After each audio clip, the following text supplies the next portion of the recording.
like I have a young person that works with me. It's really sweet. And I was talking about records, and he was helping me move records. And I was like, oh, this is this, and this is this, is this. And he's like, how do you remember all these songs? Like, how do you remember all this? Like, you seem to know like all this music. And I was like, oh, well, I don't like, you don't really care about music, I said. And I didn't even think about it. I just said, like, you're not like it's like, I care about music. I like music. And I was just like, I don't know how to say this, but you don't really like, and I'm not saying anything negative about it. It's just like, how often when you listen to music do you get chills? Like, what's the percentage in your life if you've heard music that gave you chills, made the hair stand up in your arms? And he's like, that's happened to me before. I'm like, yeah, but that happens to me most of the time.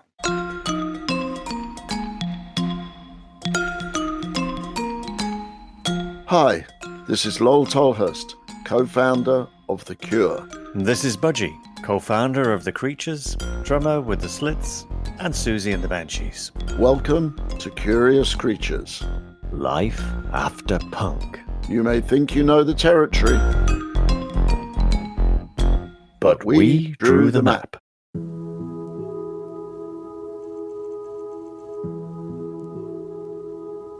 Ladies and gentlemen, let me introduce to you our first curious creature. James Murphy, founder, LCD Sound System. James, how are you? We've only met once, and it was quite sweet backstage at a festival. It was the Tea in the Park, I think. Yeah, it was. I mean, my brain has become a thing that doesn't remember. I can't discern festivals. I can't tell which ones they are because they're like shopping malls. Yeah. Like you could be in Portugal or South America or Japan, and it's like it's the track and the trailer and the backstage bit and then the sound of a dance tent from inside a trailer, which is just as it vibrates on the floors.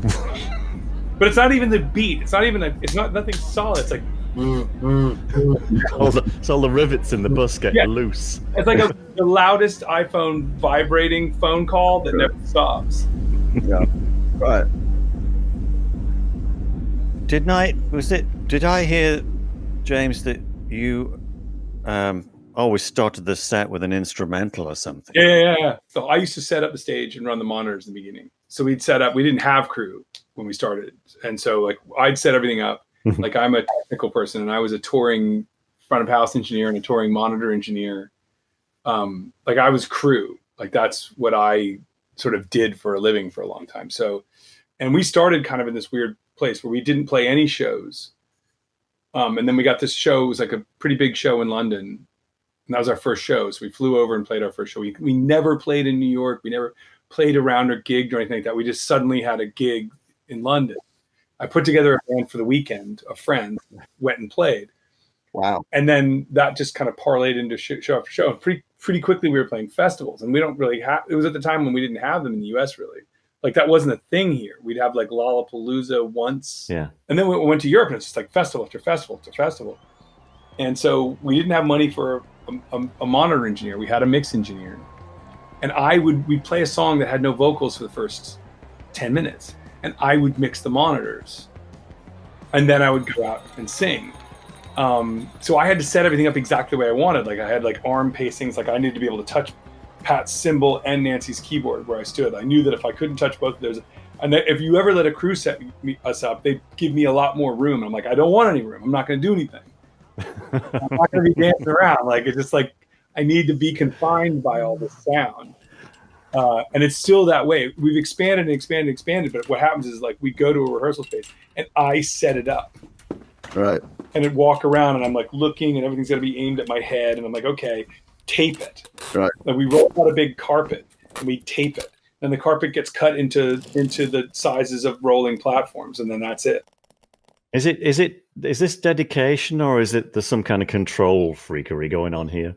I think for me, I just like, I can't communicate that well verbally. And I'm not good at disappointing people. I don't like it very much. It really upsets me. So it's easier for me to go do it myself. Right. When I was an engineer and somebody'd be like, sounds bad. And I'm like, what? Should I turn the good knob up? Like, what can I do? What do you mean it sounds bad? And so I just do it myself because I've done those. There's almost no jobs in a venue that I haven't done. I've been a bouncer. I was never a bartender, but I was a bar back. I've been a bartender. You did a bartender? Yeah, one night only. Yeah. Nobody paid for a drink in Eric's Club in Liverpool. One night only. Yeah, they found me asleep at the end of the night on the floor. Everybody was really happy that night. Yeah, I bet.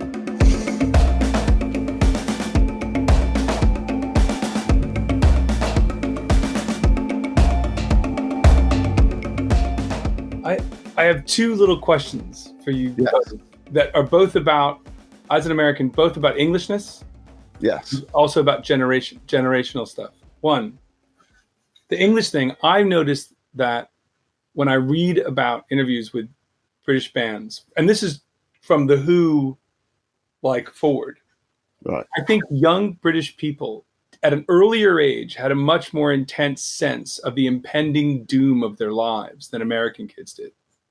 What I mean by that is like, there's a lot about like a 16-year-old being like, I don't already want to be down the pub. I know I'm going to get a job I'm stuck in for my life at 16, Right. which to me, as an American is very different. Like Americans had a lot more time to be children. Right. I think because we had less of like less of a structured class system. Yeah. We didn't have that sense of like doom quite yet. It took longer for it to sink into us, which I think the disadvantage of being British and the advantage both were that you knew the doom early. Right. So like we were born with the doom. right, I kept reading it. They're like, oh, when I was 15, I was like, I know I'm going to get a job and get married and have kids, and I'm like, so I got to go crazy now. That's why I went dancing to Northern Soul and doing speed. Right. You were 15 and you were like, I'm going to have a kid in a minute. I better get my party on. Whereas, so it's like this, the opposite American would be like 28 and be like, Yeah. oh, I don't wanna grow up. I'm going to do something else, you know? It's funny because I see both sides of it. My son, is like 28 now, he's going to be 29. That revelation that like he had to do something, different didn't come, like you said, till he was like in his mid-20s, and suddenly it was like out of a bolt out of the blue. Yeah. But for us, back at the end of the 70s, we did things to change things because we thought that was a way forward. We were doing things because we were like, hey, we don't know if it's going to be the end of the world soon, and we've got to do something. So it was more, the impetus was more, well, we don't know if we're going to die tomorrow, so let's just do something. Let's just activate something. Yeah. We in the northwest, just outside Liverpool, where it was like 10 miles down the street, was Wigan Casino. Oh, yeah. The birthplace of Northern Soul, the all-nighters. Yeah. My brother-in-law, who, my sister's older than me, he told me about, they used to go down there with these like white penny collars, paper-collared things. And the first thing they do is get on the dance floor, rip the collar off, fling it. And I imagine there was a bit of speed going on, but he never talked about that because he didn't talk about drugs to the younger people like me. I had to find out. That brings me to my second little question, which is, I have this theory about like the weirdness of the cultural moment we're in that like there's been more music released since 2000 than there was since the dawn of time to 2000. Like, right. It's like we're in this kind of like end times of output.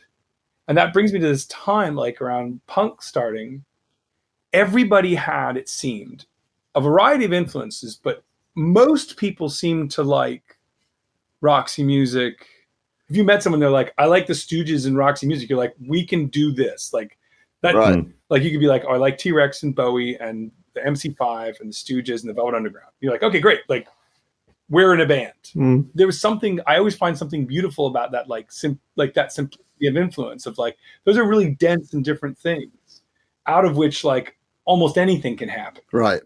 When we started back in the late 70s, there weren't that many people doing things new, it seemed. I mean, punk came along and that gave us the impetus to do stuff. But I realized a lot of sort of influences gave little shades to us, like Roxy Music. I hear things from them that I know that we copied, not the style, but the intent was there. So that made it a lot easier to manufacture something new rather than just go over the old things again. two things. I think there was a conscious decision to leave behind the stuff that had gone before, the things we kind of come to put music on a pedestal. But we were certainly striving for some kind of uniqueness. Maybe it happened just because of our inability to recreate what we'd love to hear, or maybe it was our attempt at recreating what we'd grown up with listening to. And I feel like the moment now is so intense with like how much stuff there is to kind of like wonder what you're listening to, and it's very difficult to do something I feel new, because I did a talk a long time ago in a weird way at the same time as Brian Eno. Like Brian Eno did a talk, and then I was part of a panel afterwards, separate thing. But one thing he said that I thought was kind of amazing. He said it was kind of easy to be new at his time, because he was hearing all these like avant-garde composers, but he was also in Roxy Music. Yeah. And like, you just had to be the first person to be like, what about these things together? Like, and everyone was just like, like inconceivable, like there were these moments, there's these interesting historical vectors where newness had so much power.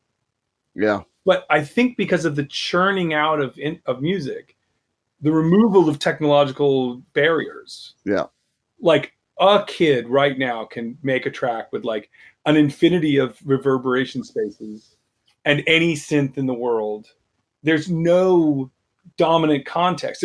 Gone is the day of like, well, records from O-Town sound this way because they had the funk. They had these drummers, and this was the drum set, and they used that mic, and nobody knew how they did that, and that's what those records are like. Yeah, it's true. It's true. Like the limitations that we all had. No internet, no way to make the sounds that we wanted. So we had to kind of deal with what we had. It was much smaller, I think, in that way. So therefore, we were allowed to mature out in the woodshed instead of being under this constant pressure to get something that's going to do something and go somewhere and poke its head up amongst the rest of everything. Sometimes limitations, they were like imposed on us. Just the time available. You had to get like 3 tracks done, 3 songs written and recorded and mixed over a weekend. So quite a lot of the time, the situation dictated the way things came out. So might have started off as a limitation of ability, but then it became endless limits imposed on you, if you like. Let's get it done yesterday. But I think also, like, if you have these limitations, you're free to just constantly try to do something new. Yeah. Because it's not easy to do. It was really hard to think of a new way to do something. Yeah. And in fact, if you go back and listen to the records like from that era, at the moment when they would come out, you'd be like, I remember I'd get a new record by a band I liked, either one of your bands. Did he just say he loves us? I think he did. And I'd be like, fucking hell, this sounds totally unrelated to the last record. Like, yeah.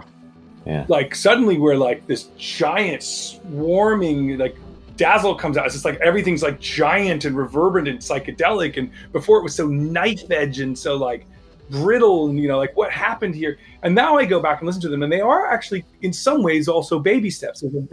There's these really through lines that make them like not such big leaps in some ways, where they must have seemed like terrifying chasms at the time.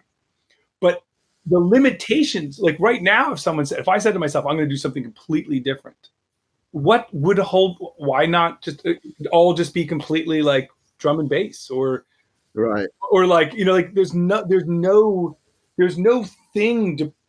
membrane to push against, either technologically and in some ways or culturally, because what was once a very stiff and rigid, like conservative culture that you push against, and all you had to do was push a bit, and it would your hand would go right through, and you'd be a weirdo.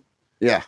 But I find now that everyone thinks they're cool. Right. Like everyone thinks that they're cool and they have good taste, and they like there's nothing beyond what they like. Wow. It seems that what they don't have is the melting pot, is the big cauldron. Right. I'm thinking now that most people will never experience the situation we had, where we went into Abbey Road Studios and there was a team of people constantly tweaking the studio. Right. The guys had endless experience, and what they were doing, it was kind of going, this is not working. Let's just rip this thing out the desk. I'll put that one in because I know it works. And then they'd end up with a hybrid sort of build that would got us through the session, and suddenly got this amazing drum sound. And going like, wow, let's just keep that. Yeah. That doesn't exist. I'm thinking, oh, well, am I being romantic and nostalgic, or is it actually real that we're losing something that's tangible? Yeah. I think now maybe there's so much coming in at any one time, nothing's new. Is it that music and live performance have simply lost their appeal? I mean, I definitely think music is just less important now. Right. It's less important to people. I mean, when I was a kid, you the only thing you had that you spent money on was music. You didn't buy anything else. Like, I didn't own anything else. Like, I had, I got shoes and clothes for school. Yeah. And I had books. Like, I had books, and if I played a sport, like, I could get the special shoes for that sport. Yeah. But basically, you just didn't own anything. I rode my brother's. I'm the youngest of four. I rode my brother's bike. Yeah. You know what I mean? Like, you just didn't own stuff, and it just wasn't really germane. Like, holiday would come around and they'd be like, well, here's some little toy cars or whatever. There's nothing fighting for your money and your attention. Well, that frees you. That frees you, right? It also defines you in a bigger way. Music was the defining thing. Like, I have a young person that works with me. It's really sweet. And I was talking about records, and he was helping me move records. And I was like, oh, this is this, and this is this, and he's like, how do you remember all these songs? Like, how do you remember all this? I'm like, what do you mean? And he's like, well, like, there's all these records. Like, how do you remember? Like, you seem to know, like, all this music. And I was like, oh, well, I don't, like, you don't really care about music, I said. And I didn't even think about it. I just said, like, you're not like it's like, I care about music. I like music. And I was just like, I don't know how to say this, but you don't really. Like, and I'm not saying anything negative about it. It's just like, how often when you listen to music do you get chills? Like, what's the percentage in your life if you've heard music that gave you chills, made the hair stand up in your arms? And he's like, that's happened to me before. I'm like, yeah, but that happens to me most of the time. Like, I'm from a generation where, like, music was who you were. Right. Like, I cared about it. It was the most important thing to me. You define yourself. It's like, this is what I listen to. Like, you listen to your bullshit. This is what I listen to. Like, me and my friends listen to the good music, and you listen to shit. It was, like, super aggressive. Like, that's really right. It did define us that much more, because I don't know what I got from music in the beginning was a way to transcend my everyday existence. Something in the music, something in the lyrics came together, and it was like that moment where you read a line in a book and it completely changes your worldview, just for even if it's just for a minute or two. And that's what I looked for in music. Every time I could do that. So the whole of summer vacation, the whole of summer holidays at school was in my bedroom playing those records that did that for me, that helped me transcend my existence. And so when we came to make music, that's what I was looking for. Yeah. Right. It was anti-loneliness for me. Like, music cured loneliness, because you'd be like, there are people out there. And I don't mean it like, I didn't think that. I didn't put a record on and be like, there's people out there that are like me. Like, I didn't think that. But you felt it. Like, you felt like this thing that, like, separated you from the people around you and the drudgery around you, and, like, made you feel like, I need to go there.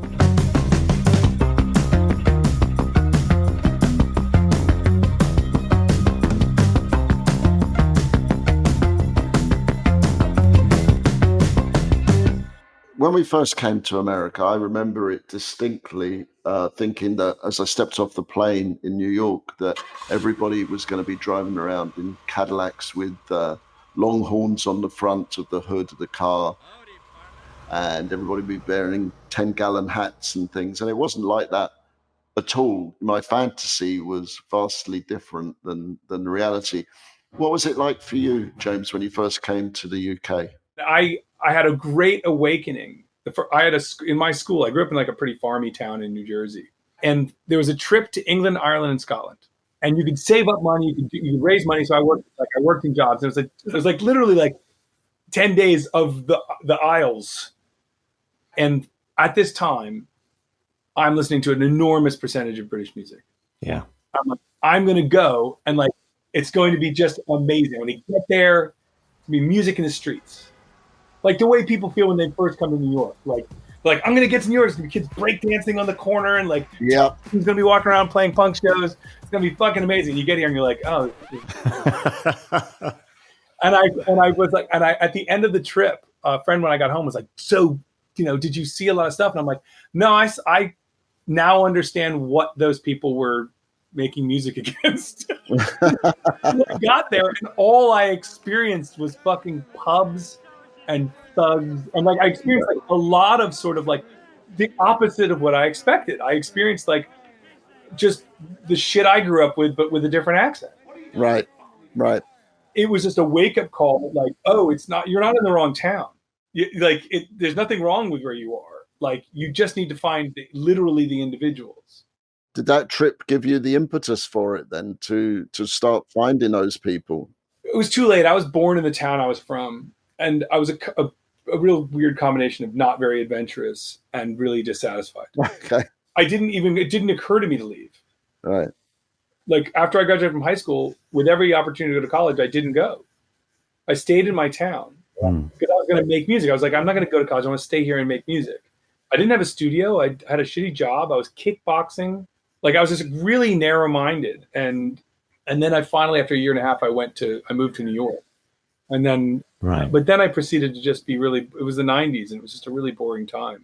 I feel like it was a very boring time musically in America. So what changed it for you? What got you from there to here? Well, I mean, made a record in 1987, 88. I put a record out. Right. Which I manufactured myself and learned the hard way that's like, without a community, you are literally throwing I really made boxes of records that I held onto and then threw in the garbage. Like it was like without a community to like, I didn't understand that people had communities. Like I didn't really understand how it worked because I was so alone.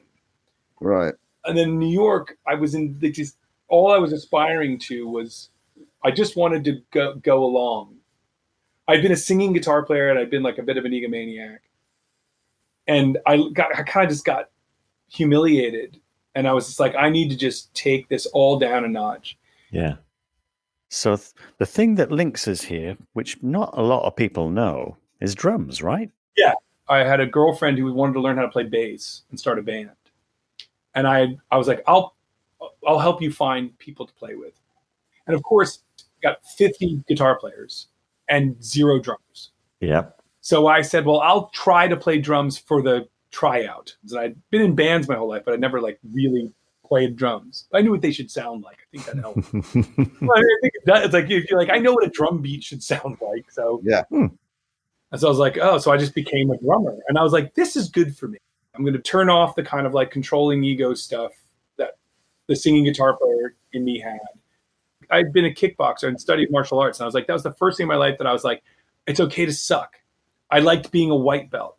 And then I liked learning and growing. Right. And I think drums were the first thing to me that I was like, I'm accepting that I'm not good at this. I can accept my white belt status. And then I'll learn a new technique. And suddenly I get my new belt. Like, oh, I can open the hi-hat with my foot. Yeah. I get a little like stripe on my, like I get a little merit badge. And like I can do a thing that I couldn't do before. All these things were like merit badges to me. Yeah. Proud of this development. This is psychology going on here. Totally. And I learned to be a good engineer and be like, really like, I'm the front of house guy and I'll drive the van. And I'm gone. I'm like a guy who's no longer the artist. I'm the technician and I'm working on my drums. And I got so much satisfaction from that.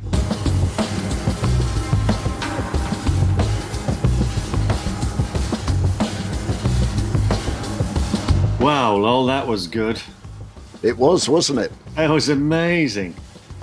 In fact, it was so good, I think we're going to have to continue this one next week. Let's continue the conversation. Tune in next time. James Murphy, LCD Sound System.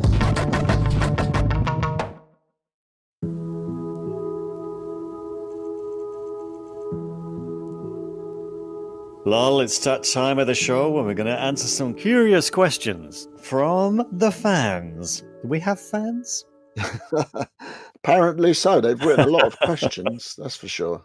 So we have a question for you, Budgie, from Pete Martin, somewhere in the UK. And he says, "Hi, Budgie. Hi, Pete. How did you get the Slits gig? You didn't have a huge CV at that time." Ooh. Right. Well, thanks, Pete. Thanks for asking the question. My first band was called Spitfire Boys, and Paul Rutherford, who was the singer with the Spitfire Boys, who would later become the other singer in Frankie Goes to Hollywood, with Holly Johnson, who was in my other band, Big in Japan. But anyway, coming back to Paul was a big fan of the Slits and Ariana, especially Ari Up.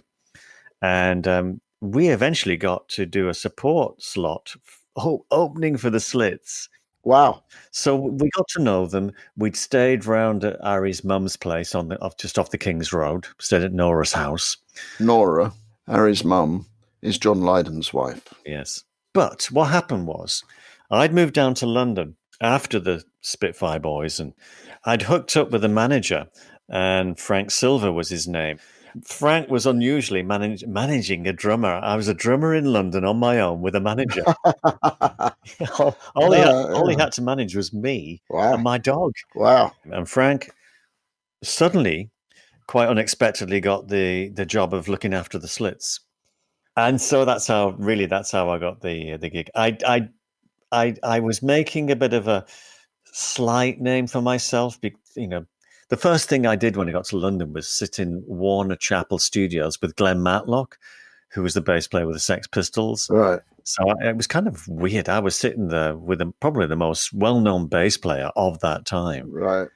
Helping him out to put some demos together. So I would say, au contraire to Peter Martin, you had actually quite an enviable CV by the age of 20.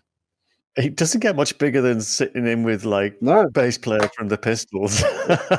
That's right. That's right. All right. So question from Louis about our clothes from the 80s. Where do we get them? Where did you get your clubber? I was thinking about this the other day. Where did we go shopping? And we did quite often. It would be video shoot coming up or photo session. Right. Me, Susie, and Severin would go down to Covent Garden, a place called Flip, and it was basically an outlet for American clothing. I say American because it was a lot of American college campus stuff, college marching bands. Right. So you'll see the jacket that Susie wore in, I think, the Christine, maybe not the Christine, it was one of the videos early on.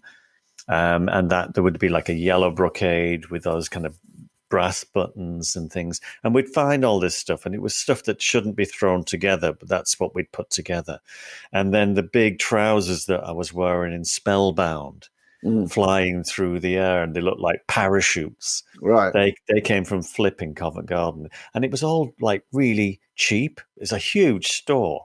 Yeah. But you could go in there and root around all day, get ties and shirts. So you could come out looking like either a preppy college jock or something, or a sporty person, or somebody out of a play. But there was nothing like it. The colours, the styles, it was like, it was cut. It was all from like the 50s and 60s, probably. Okay. Starting off, I used to go down the King's Road, with my mohawk. No, I never had a mohawk. Oh, come on, you did. I saw it. But, I couldn't get enough, stuff to keep it up. Sorry, anyway. I said the Queen to the Bishop. The hairspray. The Elnet, and the soapy sugar water. Yes, the Elnet. Didn't have enough of that, but No, I used to go to Johnson's at the bottom end of the King's Road. I'd get my leather pants because they had leather pants, and they had leather pants that that were lined. And if anybody who's ever worn a pair of leather pants, you need to have ones that are lined. If they're not lined, don't buy them. I made that mistake once. We were just about to go on our first American tour, and I thought I'd better buy a pair of new leather pants to look cool. And we've got to clear this up here. That, like, pants mean a little different where you're sitting right now and where I'm sitting. Okay, English to American. Leather pants are what you were very close to your essentials. Yeah, pants in America mean trousers. Okay. You see, over here in Europe, you'd be wearing leather underpants. Okay. And in London, you probably would be. Yes. So I got me leather trousers. Go on. From Johnson's, usually, because they had nice lining inside, so they would move well over your skin.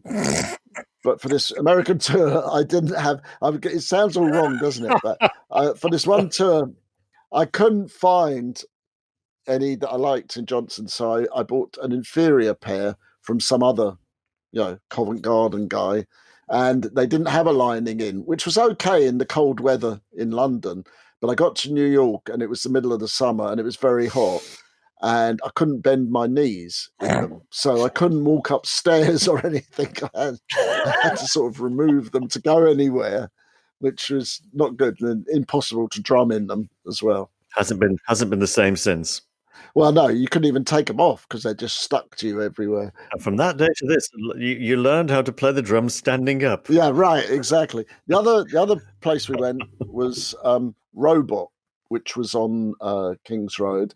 And I remember Robot, yes. Right, and they were mates of mine. And so for our first time, we actually had some stage outfits made. And I persuaded Robert, these guys are really good. Let's get them to make us some suits. So they made us each 3 suits, a black suit, a grey suit, and my favourite one, which actually now is in the Rock and Roll Hall of Fame on permanent exhibition, blue silk one.